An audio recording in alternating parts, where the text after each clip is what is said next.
అందరికీ నమస్తే. నేను ఈరోజు రెసిపీ వచ్చేసి మంచి రెసిపీ చూపిస్తున్నానండి. ఉల్లికాడలతోని రైస్ అన్నమాట. ఇది మనకి ఇంట్లో ఉండే వాటితోనే తయారు చేసుకోవచ్చు. పెద్ద మనకి ఎలాంటి మసాలా అవసరం లేకుండానే హెల్దీ రైస్ చూపిస్తున్నానండి. మీకు లంచ్ బాక్సులకైనా పిల్లలకు కూడా చాలా హెల్దీ అండి, చాలా మంచిది. ఉల్లికాడలతోని అప్పుడప్పుడు ఇలా రైస్ తయారు చేసుకొని మీరు తిని చూడండి, చాలా బాగుంటుంది. అలాగే మీకు ఉపయోగపడేలాగా సింపుల్గా చూపిస్తున్నాను. ఓకేనా ఫ్రెండ్స్, మీరు ముందుగా రైస్ పుల్లలుగా ఉడికించుకొని పక్కన పెట్టేసుకోండి. రైస్ ఉడికిన తర్వాత ఆయిల్ ఒక 2-3 స్పూన్లు వేసుకోండి. ఇది ఒక 2 గ్లాసుల రైస్కి, అంటే చిన్న గ్లాస్తోనే, టీ గ్లాస్తోనే 2 కప్పుల రైస్కి నేను చూపిస్తున్నానండి. దీంట్లో 1 స్పూన్ జీలకర్ర, అలాగే ఒక 3 ఎండుమిర్చి వేసుకోండి. ఇవి కొంచెం వేగిన తర్వాత దీంట్లో మీరు జీడిపప్పులు ఒక 5-6 వేసుకోండి. కావాలంటే ఇంకొన్ని ఎక్కువగా కూడా వేసుకోవచ్చు అండి. మీరు దీంట్లో కావాలంటే ఇంకొంచెం సోంపు కూడా వేసుకోవచ్చు. ఆ ఫ్లేవర్ ఇష్టం లేని వాళ్ళు అవాయిడ్ చేసి మీరు జీలకర్ర వేసుకోవచ్చు. సోంపుకు బదులు జీలకర్ర వేసుకోవచ్చు. అలాగే వెల్లుల్లిపాయలు ఒక 5-6 దంచి వేసేసుకోండి దీంట్లోనే. ఇవి కూడా కొద్దిగా దూరగా వేగిన తర్వాత మనం కట్ చేసి పెట్టుకున్న ఉల్లికాడలు వేసుకోవచ్చు అండి. ఒక మూడు కట్టల ఉల్లికాడలు అన్నమాట. దీంట్లోనే కొంచెం కరివేపాకు కూడా వేసుకోండి కొద్దిగా వేగిన తర్వాత. ఎక్కువ మనకి పోపు దినుసులు కానీ ఇవి కానీ ఏమి ఎక్కువ సామాన్ ఏమి అవసరం లేదండి. ఫ్లేవర్ ఇవి వేసుకుంటే ఫ్లేవర్ చాలా బాగుంటుంది. ఇప్పుడు మీరు దీంట్లో మనం కట్ చేసి పెట్టుకున్న ఉల్లికాడల్ని దీంట్లో వేసేసుకోవాలి. ఇవి మనకి కూరలాగా తయారవుతుందండి.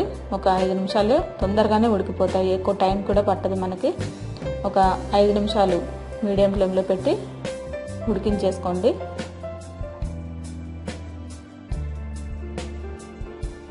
మూత పెట్టేసి మీరు కొంచెం ఉప్పు వేసేసుకొని మూత పెట్టేసి ఉడికించేసుకోండి. మనకి ఎక్కువ సామాన్ ఏం అవసరం లేదండి. చాలా ఈజీగా సింపుల్గా తయారు చేసుకోవచ్చు. మార్నింగ్ టైంలో లంచ్ బాక్స్లో కూడా చాలా బాగుంటుంది.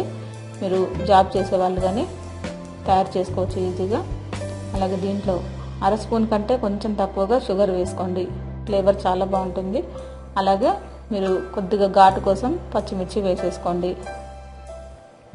ఒకవేళ మీకు పచ్చిమిర్చి బదులు రెడ్ చిల్లీ పౌడర్ కూడా వేసుకోవచ్చు, అంటే కారం పొడి కూడా వేసుకోవచ్చు అండి కొద్దిగా.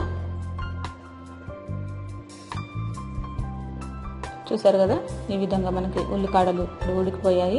దీంట్లో మనం ఉడికించి పెట్టుకున్న రైస్ని దీంట్లో వేసేసుకోవాలి. అన్నం చక్కగా బాస్మతి రైస్ కూడా మీరు ఉడికించి వేసుకోవచ్చు అండి. అలాగే నార్మల్ రైస్ కూడా మనం తయారు చేసుకోవచ్చు. ఈ ఉల్లికాడల రైస్ ఏ ఫ్లేవర్ అయినా చాలా బాగుంటుంది. బాస్మతి రైస్ అయితే ఇంకొంచెం బాగుంటుంది. ఓకేనా ఫ్రెండ్స్, ఇప్పుడు మనకి ఇది రెడీ అయిపోయింది. చాలా ఈజీ, సింపుల్గా మనం ఈ రైస్ని తయారు చేసుకోవచ్చు. అసలు ఎక్సలెంట్ ఫ్లేవర్ అనమాట ఉల్లికాడలతో రైస్ అన్నది. ఎందుకంటే మనకి మామూలుగానే ఉల్లికాడలు మంచి, ఎందులో వేసిన మనం ఎగ్ కర్రీ తయారు చేసుకున్నా, ఒకవేళ మీకు దీంట్లో మీరు కావాలంటే ఎగ్స్ కూడా కొట్టి వేసుకోవచ్చండి.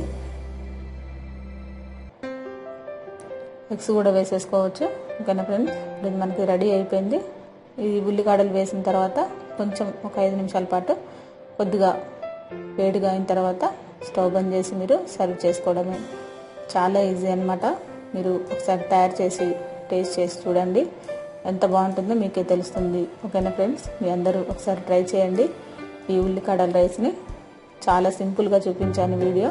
మీరు ఎక్కువ కష్టపడని అవసరం లేదండి. ఫ్రెష్గా ఉన్న ఉల్లికాడలు మనకి ఇంట్లో రెడీగా ఉంటే ఈ రైస్ని తయారు చేసేసుకోండి. లంచ్ బాక్సుల్లోకి పిల్లలు కూడా బాగా ఉపయోగపడుతుంది.